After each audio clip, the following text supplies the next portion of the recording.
Welcome to Grill Wars, the podcast where we take popular iconic films and controversial topics, chop them up, grill them up, and discuss what we love and hate. I'm Mike Freedom.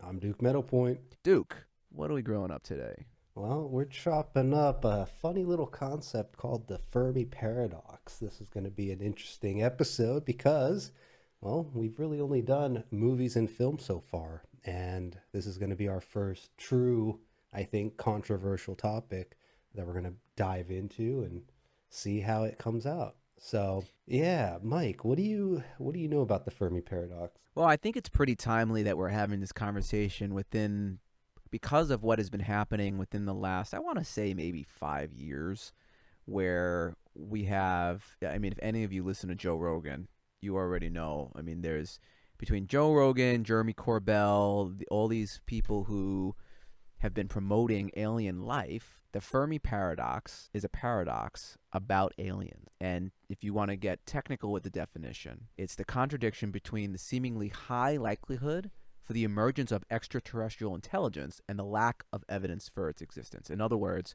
where the fuck are all the aliens? Right. And why haven't we seen them? And I think there's a lot of theories and directions that people kind of go into. There's a bunch of different outcomes that we can kind of envision, right, with our imagination. But my understanding is that the Fermi paradox really gets categorized into kind of two different categories, which is one, why has Earth not seen extraterrestrial life visit us? Which, allegedly there are some people who claim that they've been abducted by aliens. So, Right. maybe it's possible, but there's really no evidence that we can prove of it, or at least if there is, it's being kept from us, the general public. Right. And then the other camp is that we just don't really have any hard public evidence that other intelligent life exists. Like, we haven't been able to see or receive anything through like probes we've sent out to space, or any sort of like deep excavation, deep exploration into like the oceans, right? There's no history of some sort of extraterrestrial, say, spacecraft or anything.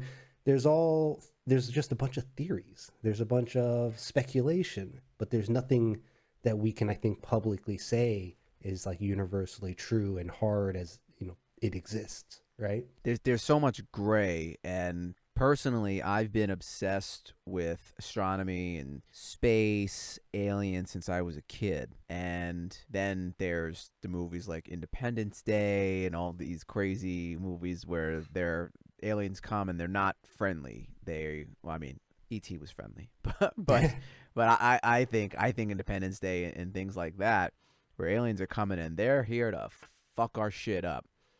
But when you consider the sheer size of the universe, just even the size of the Milky Way galaxy, Yeah. it does beg the question, why haven't we seen quote unquote evidence? Now, let's talk about a little bit of the evidence. I don't want to say evidence, but the speculation or the things that have occurred. Like, I don't know, Duke, are you familiar with Bob Lazar? No, go into it. Okay.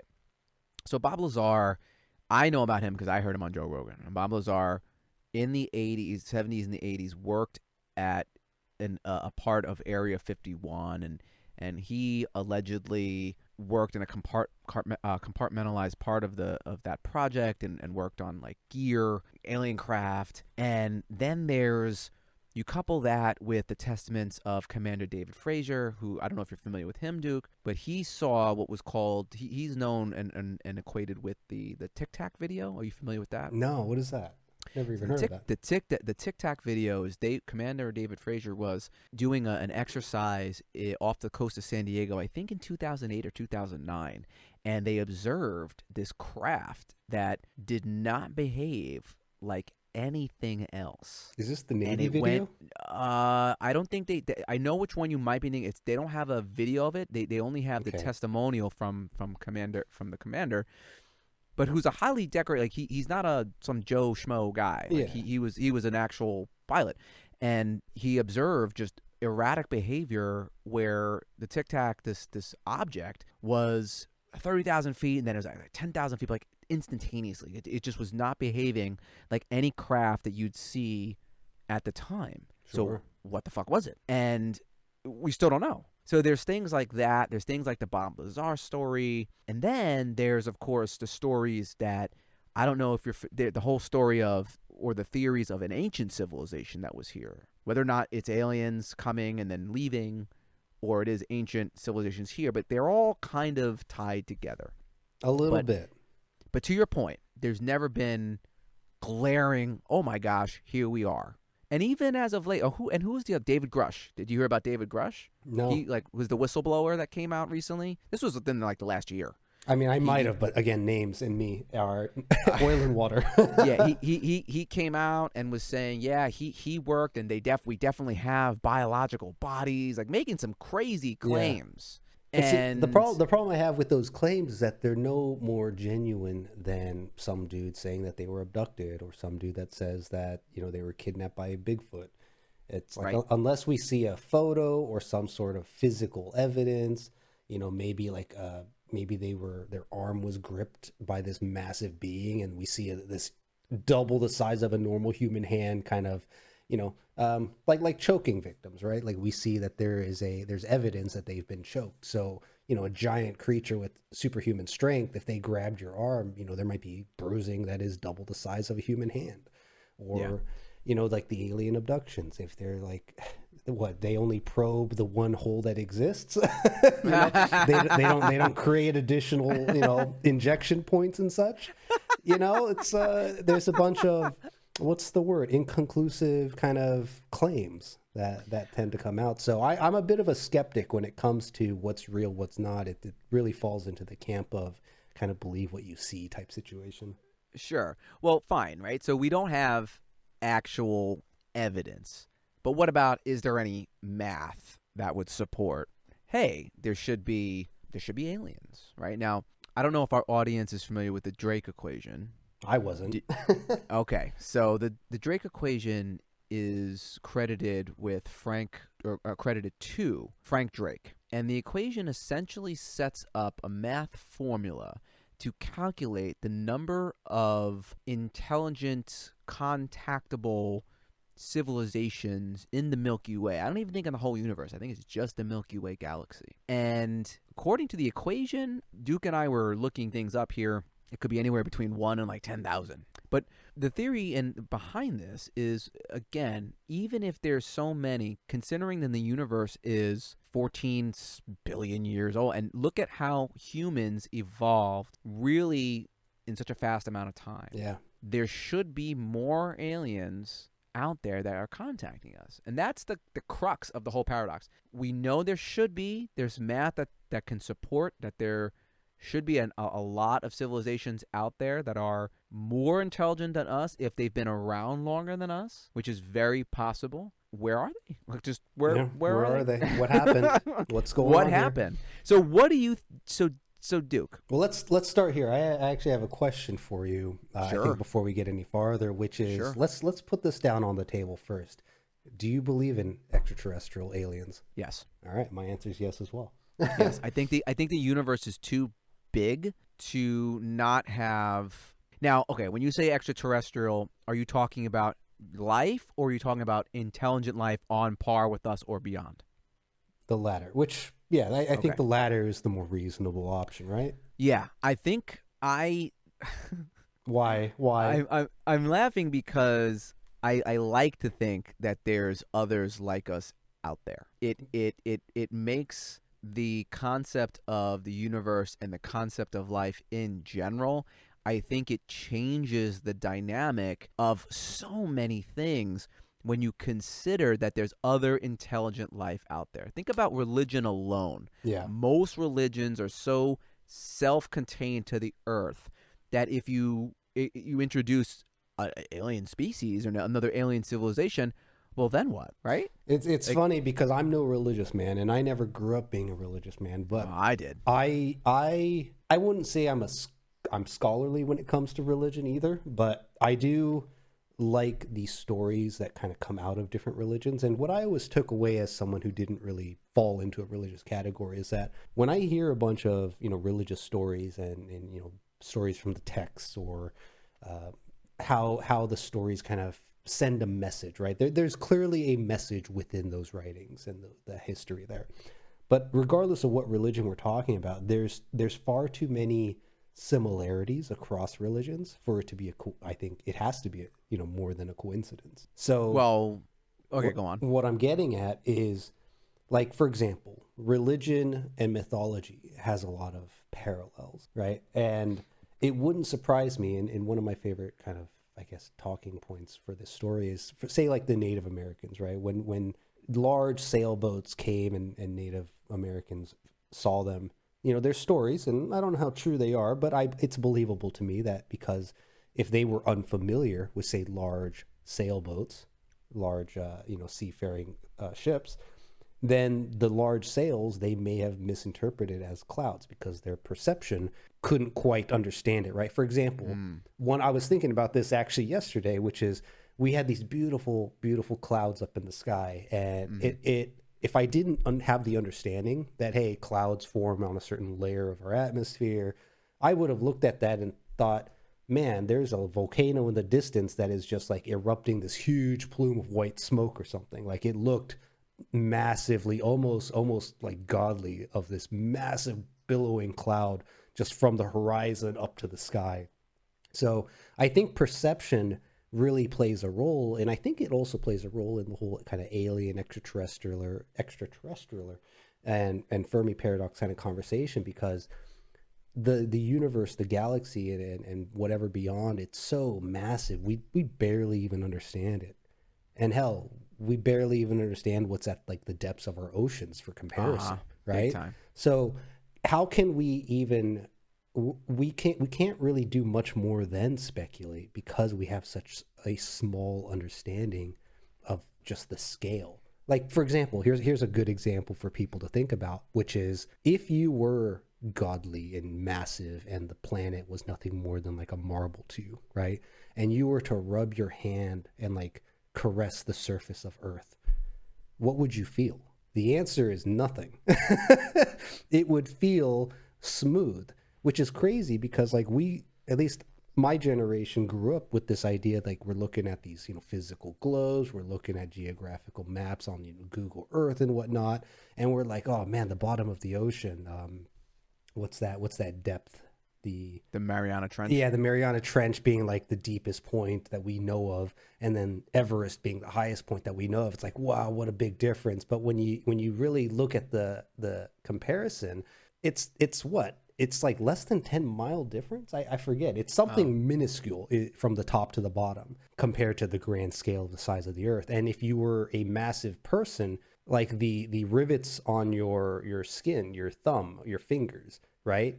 Those grooves would be so coarse against the surface of the Earth that it would feel smooth to us, like a marble, right? So like our perspective alone is so flawed, being like this low IQ monkey on the ground kind of situation, where we look up at the stars and we understand they're stars now, but once upon a time, people thought the stars were literally like the souls of the ancestors, and we thought thunderstorms in the sky were gods battling it out above the clouds, So yeah, who knows like what could be? And I think that's what's the most fascinating thing about this whole conversation is like our imagination goes so wild.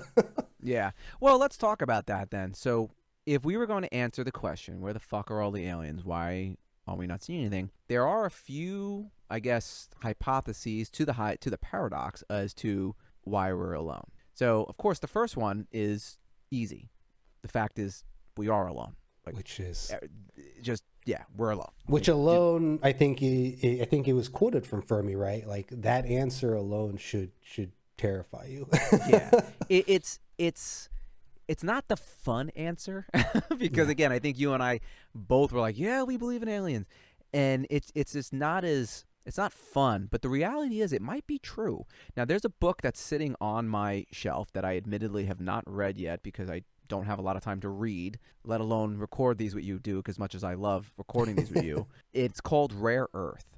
Okay. And the theory or the concept behind it is that the series of things that occurred on Earth up until humans evolved, where it's just a series of events, and it's actually kind of what the Drake equation addresses somewhat, but it talks about Earth as very rare, and the fact that, again, it's in the habitable zone. It has a giant planet like Jupiter, which is necessary to protect it from projectiles in space.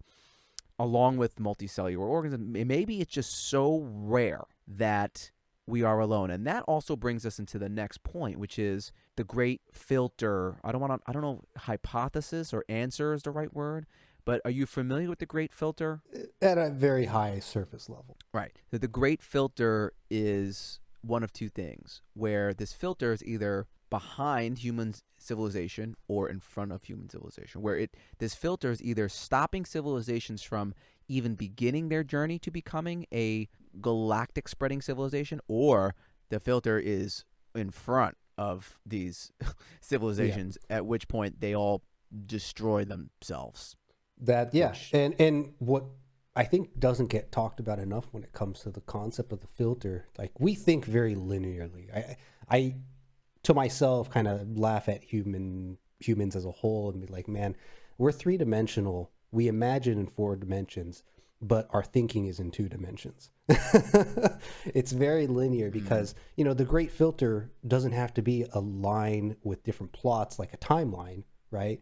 It is 3-dimensional. So it could even be cyclical, right? It could be this is something that just happens in time, and it's like we as a species or as conscious intelligence have to come with a certain term of, I think, greater consciousness in order to surpass, and we just have not been able to do that because reptile brain, monkey brain, strong.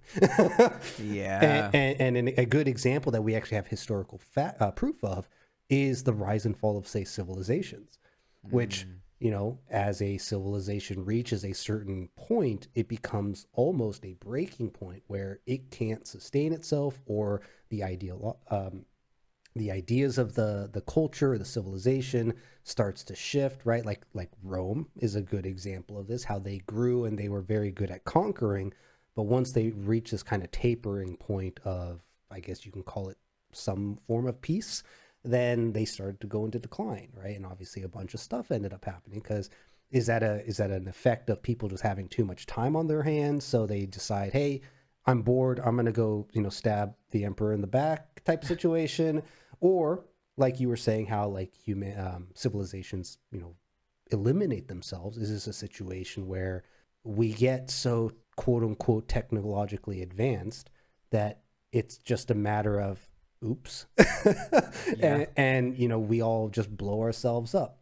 Or there's even that argument that I think is getting some traction recently of, hey, before Egypt, before the Mayans, before Atlantis, if you even believe in that, or maybe it was Atlantis, but there was a ancient, quote unquote ancient civilization that came before modern humanity that is, I guess, lost in time, right? And all that really that's the remains. Atlantis one. Yeah, the Atlantis one, and then all that really remains are these stories passed down, and it's a big game of telephone when it comes to history before having things written down and whatnot. So Duke, it's funny you mentioned that. Maybe we save this for another topic, but there is a lot of evidence of this ancient civilization that's out there. Oh, I agree, and I think it's super fascinating. So that might be a good conversation to have for its own kind of episode. Yeah. So you guys let us know if you want to hear about our thoughts when it comes to Atlantis and everything that kind of ties around to that ancient civilization theory.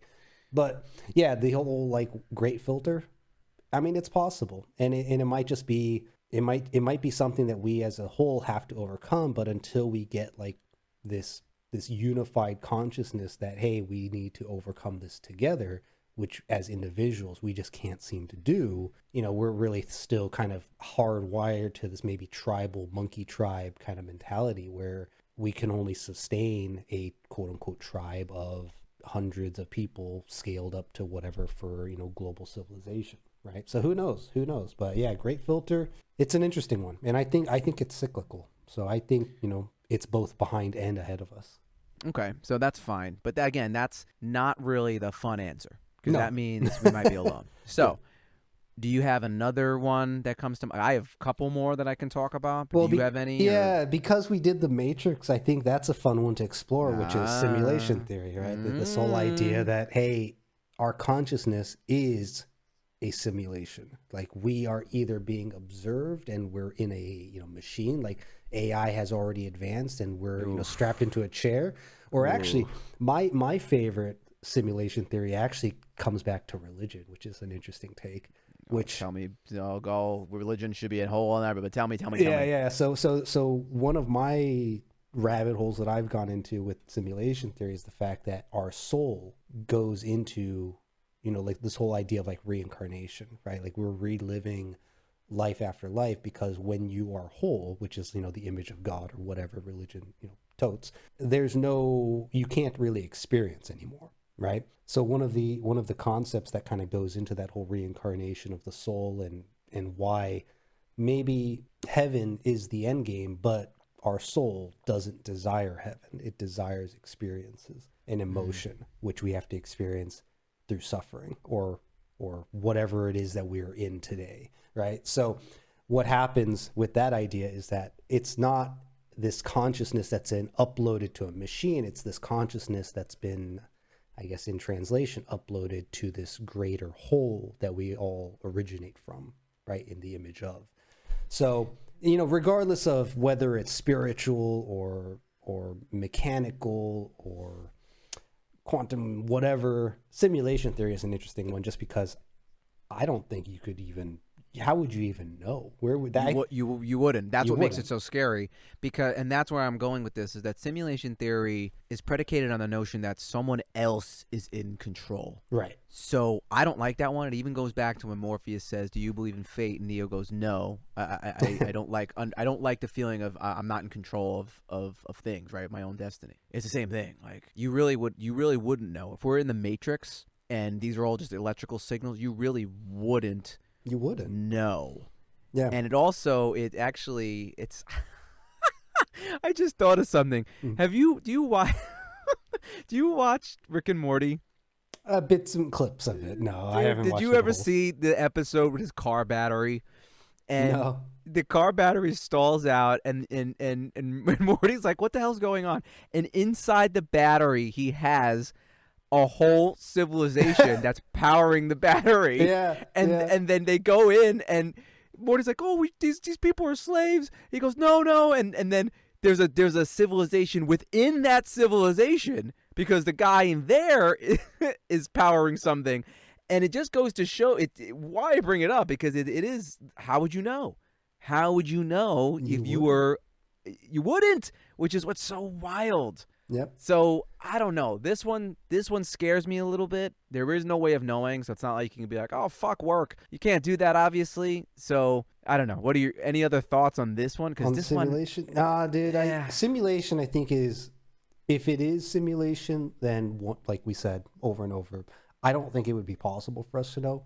And if it was done right, any sort of out that we would perceive is part of the simulation, which I think was an argument that I brought up during the Matrix episode we done, which is the blue pill and the red pill were both just different paths on the road to the, being in the simulation. Right? Like the fact that it's like a Inception. It's a simulation within a simulation type situation. So yeah, simulation, if it is what it is, then fun in a no, question. Not fun. Well, not fun. But the steak is so juicy and tasty, man. Ignorance is bliss. Yes. Yeah. Yes. Okay. Go on. But I think simulation theory kind of ties into one of our other talking points that we were discussing, which I don't know, is zoo hypothesis, is that the official term for this idea? I think it's the one that comes to mind, and it's probably my favorite one, and it's essentially the notion that there are aliens and they're watching us as if humans go to the zoo, and they're watching the Earth, but they don't make their presence known.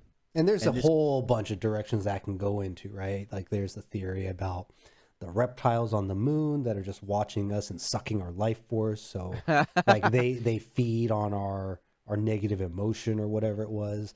There's the whole Men in Black situation where it's like aliens are among us and, we just don't know. Just look into the red light or whatever. Yeah. There's so many directions. There's the whole Star Trek situation, right, where they're waiting for us to reach a certain point of, what would you even call it? I guess consciousness. Sophistication. Yeah. I like that one because, and again, this could be some kind of confirmation bias or whichever, but we didn't start hearing about UFOs and all this other stuff until we dropped the nuclear bomb. And once that happened, then we started seeing, now that could be a coincidence too, right? Obviously, technology advanced so far, so now we had different ways of monitoring and that sort of thing. So maybe we're picking things up now. But going with the zoo hypothesis, right? Maybe the aliens are like, oh, these fuckers they figured out the atom, right? Yeah. Uh-oh. Right, they're hitting. Now we have to like monitor them a little bit more, and before maybe we go to like nuclear war, before Putin's like fuck Ukraine or some shit, right? Before he goes and does something crazy, maybe they'll intervene, right? Or like the whole Deus Ex Machina type of thing, where before things get out of hand, the aliens will come and they'll intervene and say no, and then like. But well, could you imagine? That's why they send Elon Musk here. Yeah, right, yeah. See, he's not human; he's an alien. Yeah. Could you imagine, though? Could you imagine? Like, we're on the brink of all-out war, and then a ship just fucking appears in the sky? No, they wouldn't do that. They'd fucking. You don't think so? They'd have a closed room meeting with like the leaders and be like, "You better knock that shit off, or you're gonna go into timeout." Did you hear about the Galactic Federation? Like, there's another theory that is already happening. Like the super elites, and I don't know whether it's the super elites, the president, whoever, that they have already been in contact with them, and the Galactic Federation, quote unquote Galactic Federation, is actually a thing. I don't know if I believe that so much. I don't think that's true, because if it were true, we wouldn't be wasting our time. I agree. I don't think that's happening. Yeah. But so you don't think that they would just show up? You think they'd have a little bit more tact? No, yeah, because let's be real. If they were already here and we were in communication with some Galactic Federation, like again, the leadership of the world, I think, would behave differently. And the ones that don't behave properly, I think, would have been wiped out decades ago, or managed differently. Sure. And right at the moment, I think all evidence proves that certain leadership extends its will to the different countries of the world. United States. So yeah, I think it's a fun idea. I think it's very fitting for sci-fi. But man, if that were true, we're doing a real bad job. Which, who knows? Okay. Maybe the Bidens lead that group too. Yeah. Who knows?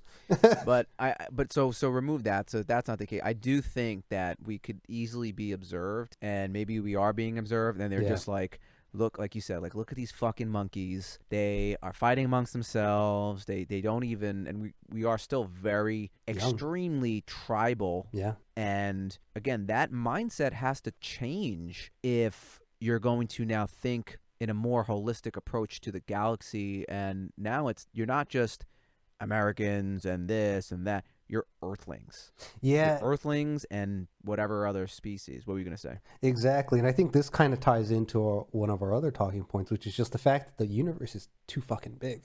It's so big. Yeah.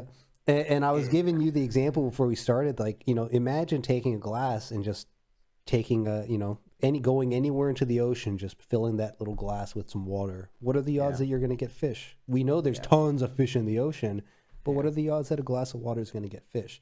The same logic goes into, imagine you were floating on a raft. What are the odds, before, really advanced satellite technology that can probably pinpoint someone in the ocean? Like, what are the odds that two passing ships are going to spot each other, right? Oh, yeah. Right? So this idea that, hey, we send a probe out into space, and yeah, we're sending out signals trying to hope that somebody captures it. But, like, imagine sending out Morse code to a civilization that is, a million years ahead of Morse code. Yeah. Right? They probably don't even know what there's some funny like beeping noise interference on our holographic comms here. What is that? But wait a minute though, because the universal language of everything will be math and chemistry. That will be the universal language. Yeah. And I think I could be wrong. We being Earth sent out a probe, and there were certain things on it. Like there's definitely what was it called?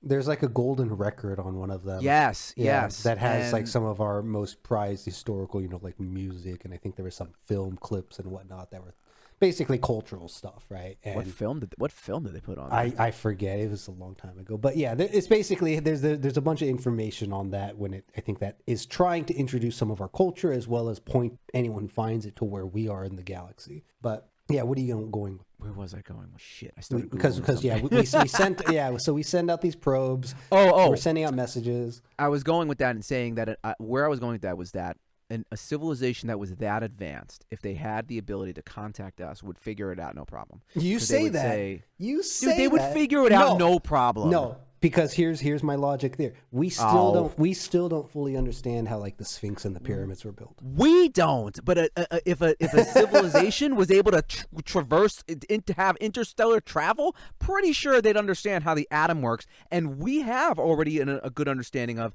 how atoms work and all that stuff. So they would say, okay, you know that hydrogen, all the elements, right, the noble gases and all of that, that's a common denominator. So, for example, if you respond and you point out the noble gases, all the halogen or whatever, right? I'm talking, oh man, if I could pull back chemistry out of high school, right? But those things, right, would be observed.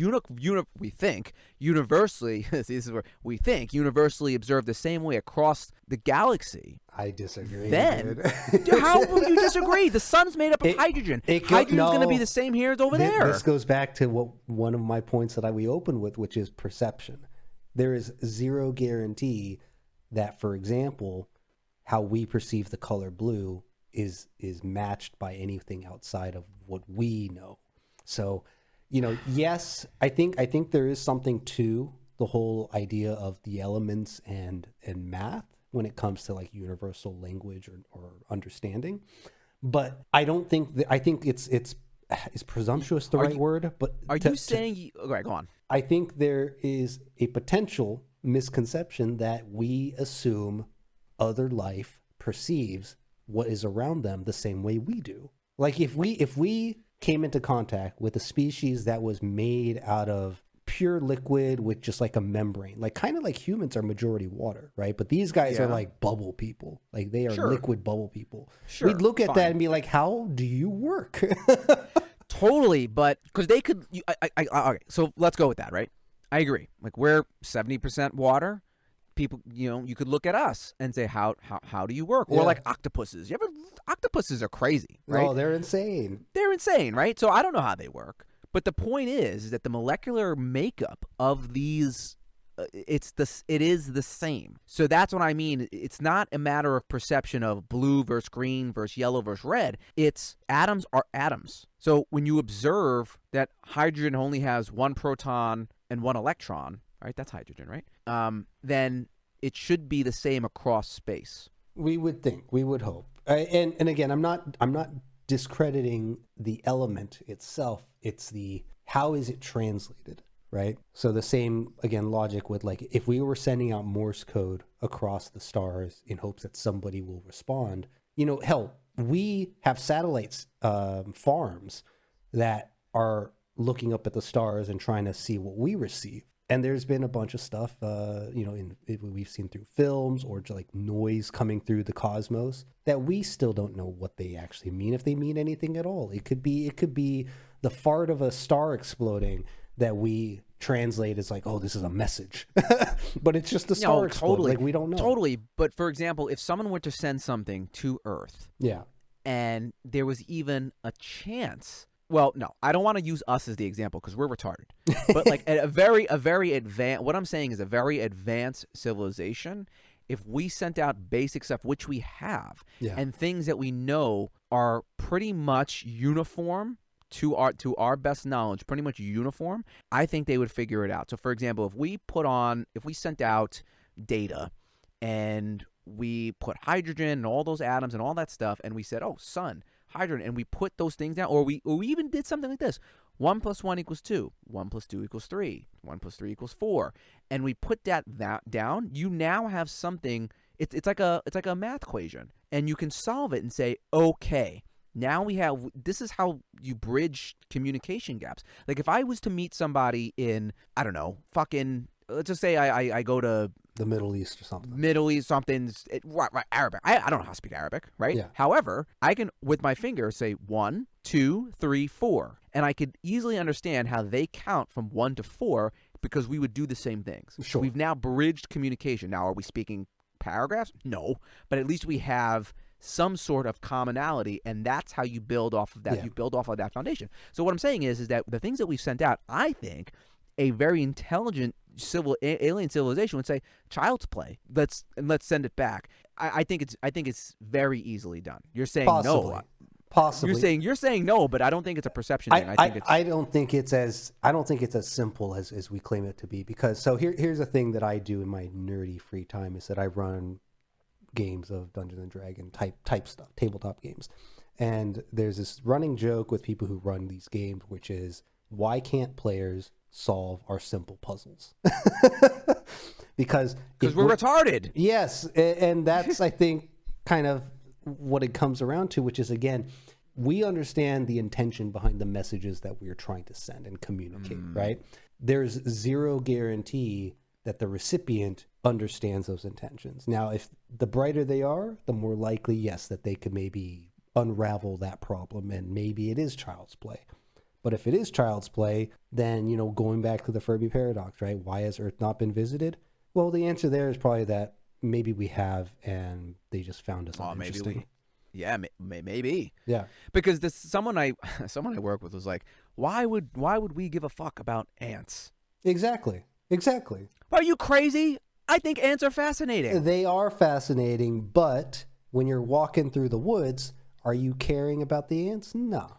Okay, but in a population of 7 billion people, there are people who study ants. There are. So how many of those guys are able to go out to space to study ants from other planets that might exist? That's the point, though. That's the point. That's the point. Yeah. That if there's an ancient civilization, maybe there's 10 million of them or 10 trillion of them, there's a percentage, I'm sure, that they'll be like, you know what, these humans on this third planet from the sun, they're interesting, and maybe, right? Yeah. So, but that brings us to the point of, why haven't we been contacted? And maybe we're just being observed, which is that zoo hypothesis. Have you ever tried talking to an ant? I mean, no. Where are you going with this? I think it's the same kind of logic, dude. Like, okay, yeah, maybe if there was some small percentage of some alien population that was like, those monkeys are really fascinating. Like, they use advanced tools. They travel air, land, and sea. They're blowing each other up using this very primitive nuclear technology. But maybe they're observing us through a lens, whether that's a drone or maybe like a very advanced telescope. And even if they wanted to communicate, what if they communicate, say, telepathically, and our brains are so stupid, we just have a language barrier? Like, there's so many reasons why we are incapable of perceiving something extraterrestrial. Like, what if the whatever being, life form, operates on a visual spectrum that we can't even see? Like, there's so many reasons why they should be here, but they're not. But by the same token, because the universe is so vast and so huge, like, what are the odds that we would even come across one another? And it kind of goes back to this, I forget what the theory is called, if there even is a theory around it, but I know what's that dude that likes to talk big that calls himself a scientist? Was it What are you talking about? He's the dude with the mustache who it's like the modern day Bill Nye. Oh my God, Neil deGrasse Tyson. oh yeah, you don't like him?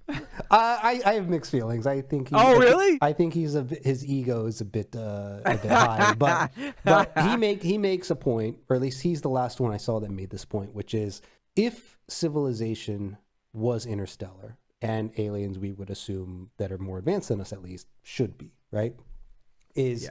Okay, well, maybe they haven't traveled billions of light years to find us or reach us. And maybe, again, that might just be the point. Maybe we're not worth traveling that distance and spending the resources to make contact with. Yeah. But then the other point, if a civilization was interstellar, like, imagine if we as humans conquered our solar system by now, right? Okay. And if we kept on pace with that, within the billion years that we would have traveled to another, system like ours or similar to ours, we should have conquered a very significant portion of, say, like the Milky Way. And if that were the case, even if we were observing other galaxies, we should have found evidence by now that, hey, this planet has these lights on it, which I guess there's a few kind of talking points around, hey, we discovered, planets with lights that we think are lights, but they could be bioluminescent, whatever, for all we know. But the point is, there should be evidence out there if there was a civilization that was so interstellar that they could conquer multiple galaxies or So multiple planets, solar systems. You don't think so? Are you saying you don't subscribe to the zoo hypothesis? Do you think it's a lame one? Do you think it's because I think there's potential, but I think the concept of the whole zoo hypothesis is that if we are being observed, there would be no reason for them to indulge us. That's the no. I think the point for me is, I think the aliens are like, these people aren't these monkeys on this third planet from the sun are not worthy. They're not worth bothering. Yeah. They're not there yet. They haven't advanced yet. If they are interstellar, the last thing they would want to do is introduce a civilization that destroys itself. So yeah, I think as far as the idea of aliens, dude, it'd be nice if there were. I think I'm a little tainted by sci-fi. I love sci-fi. Yeah. But the likelihood of us being alone, I think, is high. Wow. So you think we're alone? I think we're alone until we're proven wrong. Well, which is, covers both ends, but at the same time, we got bigger problems than worrying about aliens. Yeah, we definitely do, but it's nice to sit around and think about it. And, yeah. When you look into the sky, not where we live because we live in a big city, but when you go out into other areas and you conceptualize what's out there, and it's like, oh my gosh, it's so big. Yeah, but how much of that is our imagination? What do you mean? How much of that is just the curse of our imagination that we wonder. I thought you were going to say, okay. Yeah, what were you thinking? I thought you were going to say, well, how do we know if it's real? Maybe it's part of the simulation. Maybe it hasn't loaded yet. Because think about it. When you're in a game, right? Yeah. You don't have to load the game until you travel there. Right. So who's to say that stuff hasn't loaded? Oh, my gosh. Do you know about the double slit theory? Going back to simulation theory? You know about that? Yeah, I know about the double slit. Yeah, that's where the pole... It completely overturned how physics works. Yeah, it's like when you observe it, it behaves differently, and it's like, wait a minute, this is odd. There's a really good video by Morgan Freeman who's narrating it, and it's freaky. It's freaky. You guys should go look it up. It's freaky. I think if we were going to reach a point where we were one step closer to understanding if extraterrestrial stuff existed, it would have come through the works that Tesla was doing. I think he was onto something when it comes to like wavelengths and how the universe kind of operates through waves, right? Light moves in waves, particles, what's the word? They move in waves. Photons, whatever. I mean, the whole concept, I think, with even like the double slit stuff is the fact that those particles, they're not traveling in straight lines. Like we think they're traveling in straight lines, but they don't. They move differently when you observe them. Yeah. That's what's weird. And it's the same concept with like Schrodinger's cat, whatever the fuck that guy's name was. Oh, Schrodinger's cat? Yeah, the cat's both alive and dead at the same time until you actually like look in it. Yeah. So, by that concept, aliens both exist and don't until we observe it. I'm still going with the zoo hypothesis. I'm going with that. We're just being observed and they're out there, and at some point we're gonna hit some kind of level of sophistication, and maybe we'll get there. But there's no guarantee either that, hey, what if every other civilization out there, assuming there is, has the exact same problems that we do, regardless of their makeup? Like, what if they are also subject to, say, the Great Filter, whatever that may be for them?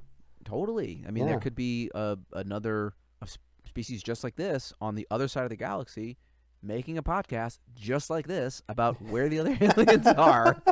Who knows? Who knows? What do you guys think? Yeah, let us know, man. What do you guys think? Because I'm sure if you found this episode, you probably have talked about it. We want to hear your theories. Leave comments. Let us know. And if something pops up again, maybe we'll do a simulation theory. I don't know. This was great. I don't know if I'm feeling so good because I had a coffee while we were talking, but this was excellent. I definitely want to do more of these. But until then, this is the Fermi Paradox. This is Grill Wars. I'm Mike Freedom.